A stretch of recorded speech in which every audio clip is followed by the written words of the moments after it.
প্রথমে অ্যামাজন অ্যাপটা ক্লিক করবেন, তারপর নিচের দিকে তাকাবেন, দেখবেন ইউ বলে একটা অপশান আছে, সেটা ক্লিক করবেন।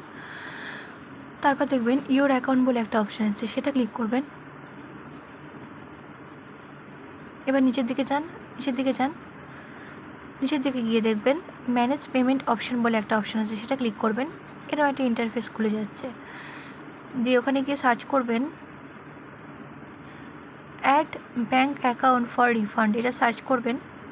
ওখানে গিয়ে লিখে সার্চ করবেন, দিয়ে দেখবেন একটা আন্ডারলাইন করাটা লেখা আছে ম্যানেজ ব্যাঙ্ক অ্যাকাউন্ট, সেটা ক্লিক করবেন। তারপর সেকেন্ড অপশানটা ক্লিক করবেন, অ্যাড ব্যাঙ্ক অ্যাকাউন্ট, এটা ক্লিক করবেন। ডু ইউ নো আইএফএসসি, এটা ইয়েস করবেন। এন্টার আইএফএসসি কোড, যেটা ব্যাংকের বইয়ে দেখবেন লেখা আছে, সেটা করবেন। তারপরে দেখবেন যে ব্যাংকের ডিটেলস আছে সেগুলো দেবেন, দেখবেন ব্যাঙ্ক অ্যাকাউন্ট অ্যাড হয়ে গেছে।